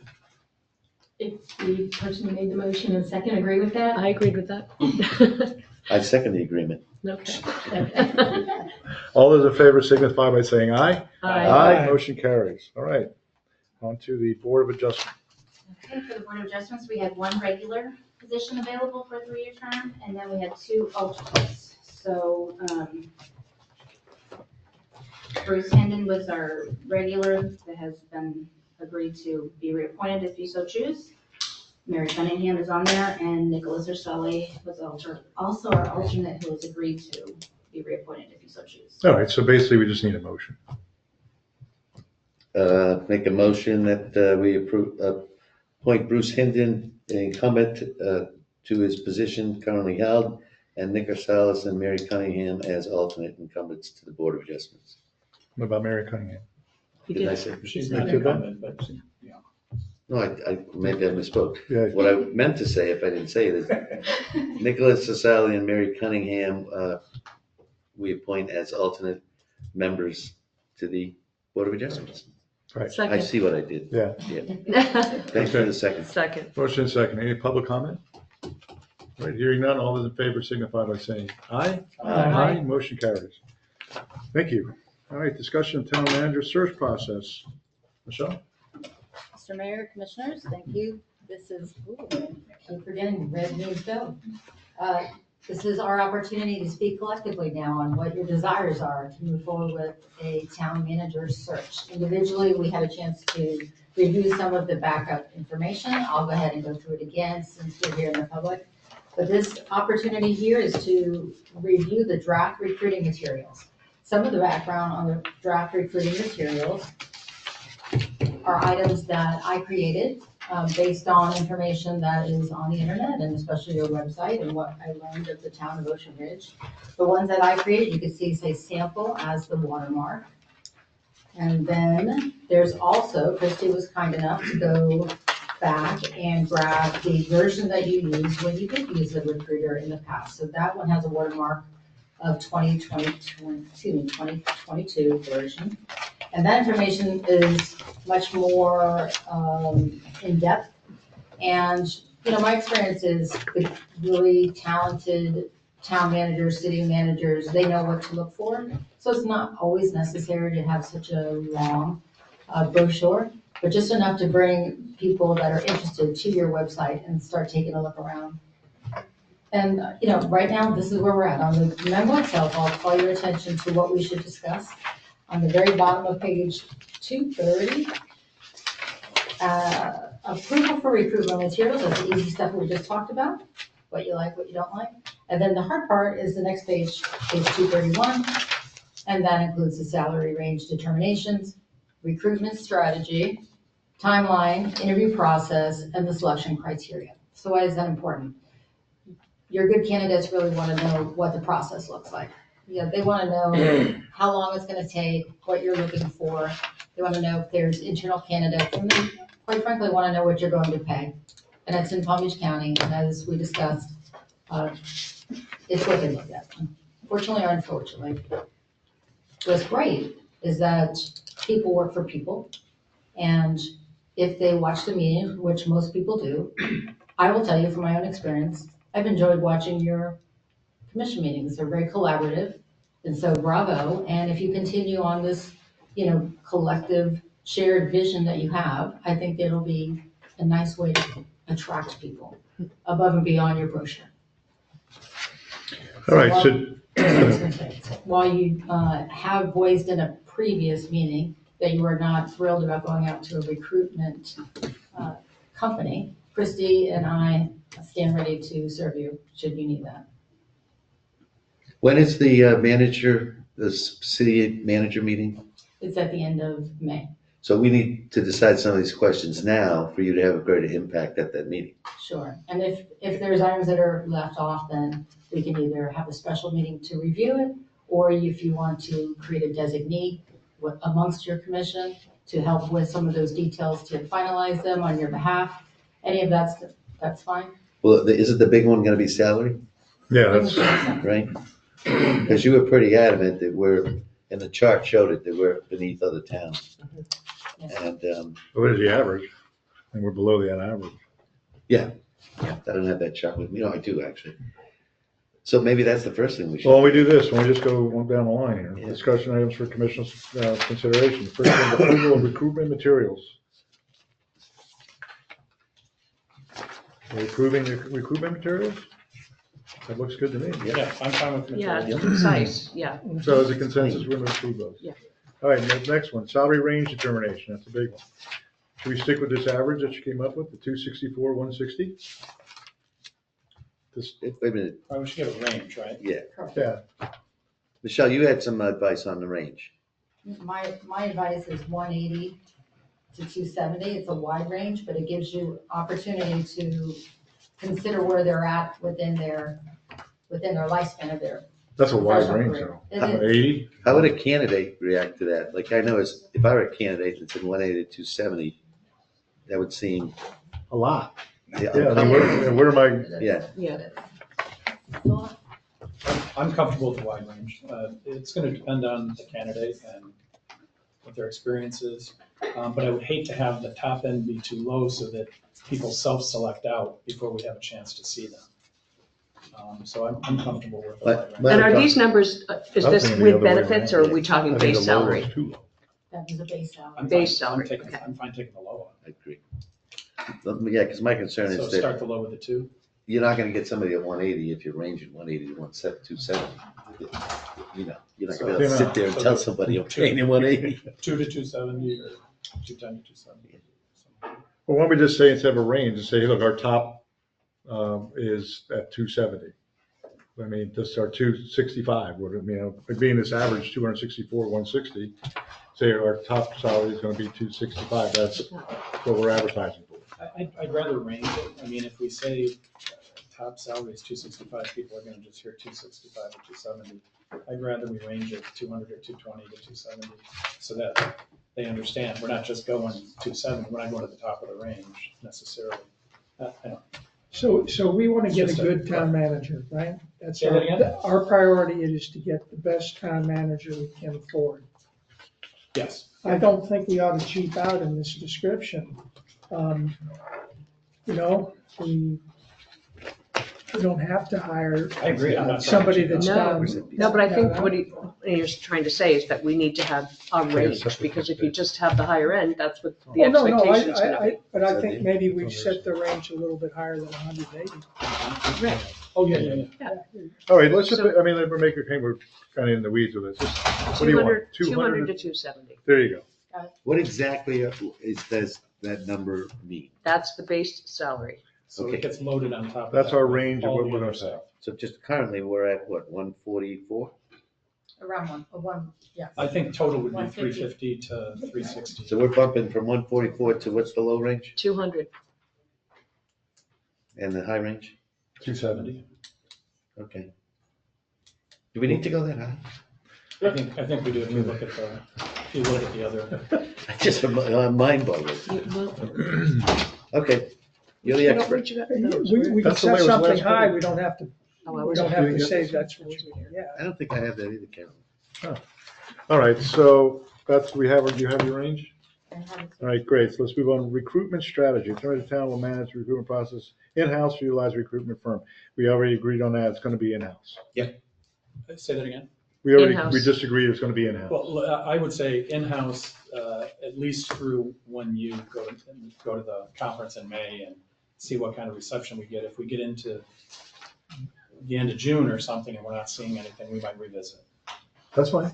Because we only have you for 6 months, right? Maybe. In a temporary role, the state says 6 months is the max in a temporary role, correct? Do you want to have a closing date for when you can accept the first round of applications? All right, that would be the next thing, a timeline, right? So it's have target dates for application process, review, interview scheduling, and final selection. That's kind of tough to do all that. I mean, I'd do it, opening the application process would be as soon as immediately. Yep. And then after that is application review. So wouldn't that depend on when we get the applications? It could. You know, I'm thinking that you can put a first round review to happen in mid-June. Okay. Pick your mid-June. And with first contact to candidates before the end of June. Meaning you can take a look through the first round of applications, and if you have great shortlist, then we move forward on the shortlist and let them know when that review or that interview process will be. So they 'Cause I understand think if they made it through the screen. Correct. I think we could set up an interview date line, you know, starting in July, if you like, if you want to do it over the summertime, July, August. But once we start it, what I've seen in the past is the first round, sometimes people go out and they get a first round of applications and they may want more or a wider scope. And so they just allow themselves enough time to be able to get a second round of applications before they start the interview process. All right, so end of May is when you're going to the what's the name? And I really appreciate your high hopes, but I mean, we've been through the lie where, you know, you're already saying in June, we're going to be doing pre-process, and it took us months to get people in here before, but I'm all for it. Maybe they were listening to the meetings. We're a different Maybe town. so. We're a different That's a town good now. point, Carolyn. I don't know. Good point. All right, so you want to put those dates in there you just suggested? I really don't we want all to on crowd your consensus with schedule. that? Something more like our goal, maybe something more like, our goal would be to have a screened list of first round candidates by the end of June. Mhm. That leaves us flexibility that if, you know, we have to go a little bit further, but I think people are gonna wanna know, is this something where it's gonna take 6 months before you call me back, or, so we Correct. wanna let them know it's gonna be. Right, Well, that would be the next deal, the interview schedule. So hang on, when we, opening application process, we open pretty much immediately, right? Correct. And then, but we gotta close it before you Right. go to the applicant. So when do we close it? June 15th or just, and then reopen it as Well, we needed? said first round review mid-June, so say, I'm listening, I'm sorry. What about mid-July, close it? what did Kelly, what'd you just say? Have them due by the next commission meeting? Oh, she was asking. No, I was asking when your commission meetings and the budget meeting were in July, so that June. I could not crowd it. I don't want to crowd it. That's what I'm saying, put it right in the same meeting, close it around the mid-July meeting. Mhm. So we could have it just before, at that meeting. So July 7th is when we have the budget meeting and the commission meeting. And everything we're talking about is flexible as Yes, well. So- exactly. So we just decided we open as soon as possible and close. You can't close on the 7th if you're gonna then Right, I would discuss. like, if you want to review them on the 7th, I would rather you close it the last week of June. Yeah, I would say by the end of June, Yeah. that sounds way better than Yeah, July. June 30th, that's it. How about the week of June 23rd, so we could make it June 26th, which is a Thursday. That would enable me to take a look at everything over the weekend, and Sounds good. And final selection my would clerk has be, deadlines, so I can't make. I would need, and then your final selection would be July? First round of interviews would be Mhm. July, And then your final selection would be sometime in August? and then I would say, yes, you're beginning August. What do Okay. you think about that? I think it's great. Maybe at the August meeting. And maybe at the August meeting, if it goes well. All right. So you have a July 7th meeting, which you'll have your first review. Mhm. Then my thought is we need to decide, let me restate what I was about to say.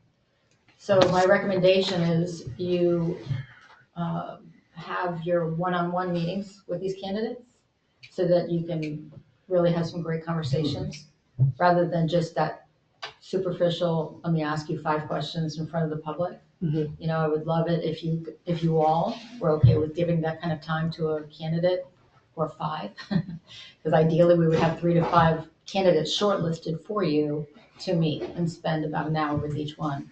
And we could set up the round robin day, that's the way we call it. You come in and we have y'all in different rooms, different offices, and then we rotate the candidates through. Well, could we do I'd like to do that too, but I also would like to have the candidate in front of the whole commission, because some commissioners will ask a question that might pique your interest to ask another question. It really does help if you're doing a panel interview as well. I mean, can we do both? Absolutely, do whatever you Well, like. but we shouldn't do it till we have severely narrowed it down, because remember what happened last Oh, time. exactly. Well, I'm saying we do the one-on-ones when we narrow it down. So And do then- speed dating first. and then- Right. Yeah. Pretty much. Speed Yeah. dating with purpose. I mean, Yes, so can we do that? yes, All right. absolutely. Do you have a preference on a day in July? Or would you like us to work through your calendars separately? Because this is an item that would be an all-day event in the middle of summer. Well, And I'm thinking the week of the 21st. I'll write that down. And of course, if necessary, we could utilize remote, like Zoom process if we needed to. So I have a question, nothing to do with what Michelle's bringing up. The 7th of July is our next meeting. That has to be a Monday. So once again, that's a July 4th weekend. Is everyone going to be here? Well, July 4th is the holiday, so we won't be here. Right, but that's Friday, Saturday, Sunday, Monday's the 7th. Monday's the 7th meeting. Yeah. Well, I'm gonna, I guess. Yeah. Plan on being here. All right. I'll be here. I can't, I don't know. Val hasn't told you? No, we may go to Charleston. Huh? It's the July 4th weekend. We do this to ourselves each year. But, you're the commission, so if you want to change it to the 8th, we can change it to the 8th. It's up to you. This is your calendar. I think it might be better. I think I agree with Steve. If you're going for a 4-day vacation, you might not be there Monday. That's July, right? Yep. So later that week. July 8th? July 8th, yeah. That'd be a great idea. Well, I thank you, because that will enable me to have an extra day as well. It cannot spill to the next week. I'm playing We'll have to Cyprus vote on on the that 17th. together, right? Clippers? I'm going that, Wow. even if we have a meeting. That's June 21st, right? And then July 8th. What was June 21st? July 21st is the interview start, the interview week. July 21st, okay, and it's July 8th. Okay. And you're gonna write all this up for us and send it to us, right? Yes, sir. Well, thank you. All right, and the last thing is the selection criteria. Confirm the key qualification attributes the commission will prioritize in evaluating candidates. We must have that. Do you have, don't you already have that somewhere? In here, Design qualifications. yeah. I thought you had it. I have Actually, we need to change this, don't we? Desired qualifications. To what? Well, it says it's the half of it's about financial. No. The process, the one I created is not heavily on it's not a financial officer combination, but you would want them to have some finance background. Yeah, it's more about managing the process than being the person. Okay, I'll buy that. I mean, it has to be somebody that understands how to budget and manage a budget process. Oh, yeah. Right. How about I make it easy? When you think about the ideal, like speed dating again, right? When you think about the ideal manager partner for you, Yeah, a strong background in financial management, would that be a dissuasion for people? We could just make a background and Yeah, strong. you may want to take the word strong out of it. Good. Okay. Hey, we all agree with that? Yeah, and I do think in these situations, it's somewhat candidate dependent. Like you'll see two candidates and it depends on the person and their total package, so. Yeah, but I think we should get two sides. this isn't us, we're telling the candidate I know. what they have to bring to the table. I know, but what I'm saying So- is I don't want to overweight what we think is most important, so they self-select against coming to Correct, the interview. exactly. I want us to decide, because I might be willing to take somebody with less financial background if they were an incredible superstar, you know? Do you think we'll lose candidates with this phrase with a master's degree preferred? No. No?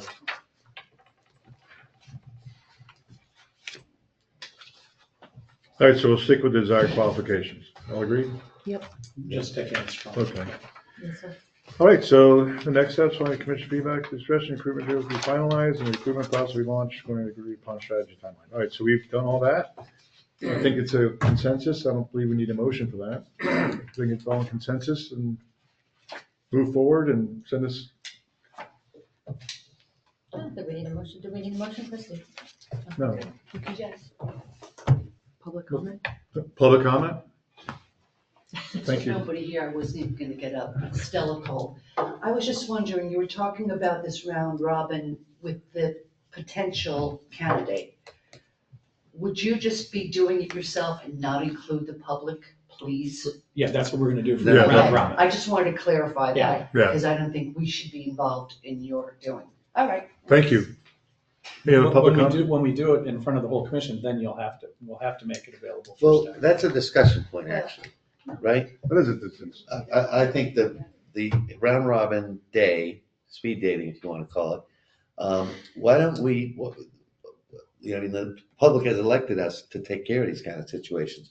Why wouldn't we just then decide, the five of us, who is the best candidate? I don't think we're allowed to do that. We can't do that, though. Yeah, I mean, because we you could do it in have a to, you have to consent. take official action on a contract, and so you're gonna have to have some public comment on that. Right, but in other words, the town manager, interim town manager could get a consensus from us of who we want, right? Yeah, but to actually employ them, you're gonna have to enter a contract with them. Then we do that at the public meeting. Yeah, but the public meeting probably doesn't have to have competing candidates. That's wait a what minute. I'm getting at. Oh, wait. Exactly what I'm saying, but Christie's not saying what you're saying. Right, there's two things there, though. One is the contract, but you have to, before that is the panel interview, because we have the one-on-ones and we have the panel interview. Now, the panel interview, the whole panel is interviewing, and it is a public meeting. However, that doesn't mean you have to have a public comment. Correct. Okay, so that's really where you're at, because I mean, I don't want, it's not that I don't want, but I really don't believe it's public's place to come up and start, asking the applicant about 1,000 questions or making. a And at the comment. same time, you don't want to look like you did it in the dark. Well, that's Right. great, it's all out, Exactly. that's the whole Okay. point of. So if you could do, I didn't know you could do something without public comment. It's great. Yeah. I don't like it, but Let's it use is that what another it time. is. Mr. Mayor, in essence, it would be like a workshop where you're going to have a panel interview of each candidate. But ultimately, the decision of whether or not to hire them will be a decision that's made in the public. Correct, yes, thank you. But that decision, though, can be about a candidate, not about candidate 1, 2, and 3, and which one, you know what I'm saying, right? Well, ultimately, you're gonna have to discuss the reasons for why you're selecting the candidate.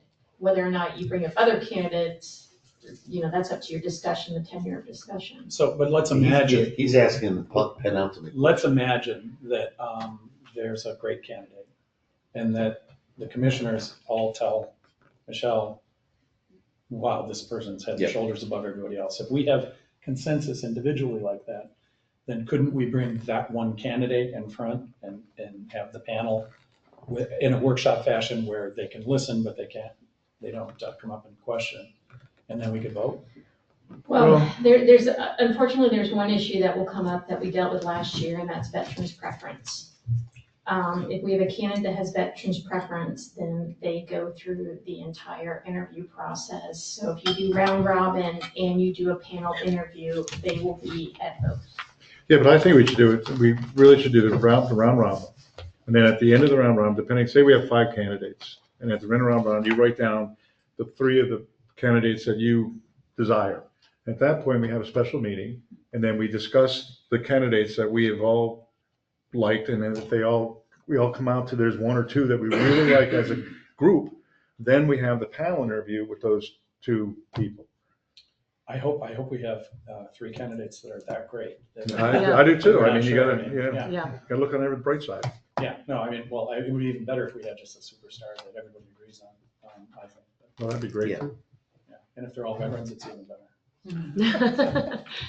So I Well, think, typically, do you want, let's talk about a different part of the process. So the round robin day, you're all having those interviews one-on-one, and then there's the opportunity to take the short list and bring everybody before. It's probably going to be the same short list that you interview and your round robin will be in front of you. That's typically what happens. And so do you want to do that at the end of that day, or would you like to do that the next day when you're fresh? I think we should do it at the end of that day. I think that we should, that day, we decide on that candidate. We have a meet, we Yeah, have a. because think about travel. I think, didn't we run Right, into I don't want that? to be, so the end of the day, at the end of the round robin day with the 5 of us, then at the end of that day, say whatever time it is, 5 o'clock, we have a meeting and we discuss amongst us in public what we thought about all the candidates. Correct. And if there's one that we really like and we're all in agreement, then we panel interview that person. That's great. And then if there's more than one and you can't quite get to a result, then at that point, we would do a small ballot. And you would write down your top 3, and then we would take a look at what the results are and read it out to you. And your information, even though you write it on a piece of paper to turn it in so that Christie can go through and read it, would be public. So you get a chance to. So back could we it. do something else though? I mean, if we come down to it and we have, if there's more than 2, it probably wouldn't be a bad idea. But if there's 2, why can't we have a panel interview with those 2? That's totally up to your. You know, I It's a mean, pleasure. what difference does it make? I mean, is that much You more mean a time? panel as in a public meeting panel? Like a panel interview. The only way we can do a panel is if we're being a public. Right. Okay, so here's a total wrinkle. Michelle goes to the conference, calls us up and goes, I have the guy. I have the woman. End of story. What do we do to this application process? Because of veterans preference, you still have to leave it open and allow anyone that will and wants to apply. And if anyone applies with a veterans preference, then they go through the process as well. Okay, so we can't, if you find the perfect person, we still have to go through some kind of process. If a veteran That's applies. Yes, correct. If not, then we can short circuit it. It's pretty typical that a veteran will apply. All right, I believe we have a plan. Good. Have a plan? Sounds like a good plan. Can I, one more question? Traveling, this came up before. Like, do we have to determine what a travel allowance is going to be depending on where the candidates come from? That's a good point. Last time we've lost people because we Yes. were so cheap. You mean because we wouldn't pay for them to fly here? Or we had No, a we paid some small money. cap, yeah. But look, if we narrow it down, we're veterans at this time. If we narrow it down. Then we can we're not decide gonna on be- whether. Right. Okay, TBD. Yeah. But we should TBD. pay reasonable travel. Yes, of course. There was an argument Shouldn't last be time out of about pocket. that. Really? Yeah, oh yeah. All right. No wonder we ended up. All right, so we have consensus, you have direction, Yes. and I'm ready to go. Good job. Good job. Thank you. That was Good job. heavy lifting. Well, great, you spelled it all out for us. Now it's up to your update. Oh, I don't have an update. How's that? Make it easy for you. That's fine. Commissioner Mayor and Commissioners, I provided a memo for you in your backup information just to give you highlights of where we're at. But I can't thank this team that you have here enough for welcoming me and also working hard with me. And we've hit this ground running pretty fast and hard, and they've kept up. They really have. So thank you, everybody. And Chief bought me lunch one day, I think. You know, we did probably, ethically, I think we're okay because it was under $10. But I've enjoyed this immensely, and you all have been very, very hospitable, so thank you. And thank you to the visitors that have come in. I've met a handful of others as well that have come in for use of the library, or just to say hi. It's been nice. All right. Yeah. Well, thank you so Great much. hometown. Yeah. Great. All right, Christie? Thank you, I have no report. Oh, thank you, Christie. Thank you. And finally, Chief of Police. My report's in your package. If you have any questions, I'll be happy to answer them. And we'll point out, I think they broke a record. They stopped 2 cars shy of 600 cars for the month of March. Jeez. We gave out 279 citations and 407 warnings and 5 misdemeanor arrests. So they're very active. They're doing great. Good. Oh, that's really great, Chief. Thank you. That's great. And I think we had, for that month, that was our high month. We had 22 dog citations for dogs on the beach. 22 tickets were handed out on that month for dog violations. And you have a special magistrate meeting tomorrow with dogs? We do. Oh, it's a long one. All right. Right here, right? Oh, and That could be good. nobody's here. Civic Ready, we're putting out alerts all the time still for fraud. There was a title fraud we put out the other day. Hudson Avenue, we put out today, you have limited access tomorrow Yeah, from I 9 can see that. about 9 to 10.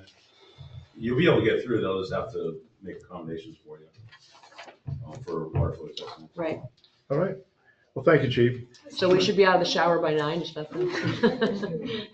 All right, well, thank you, everybody, for Wait, coming. I am so sorry, Mr. Mayor. What's It that? just occurred to me. Can I get someone to make a motion to move, since you've all voted on that The eighth. commission meeting date of May 7th? Sorry.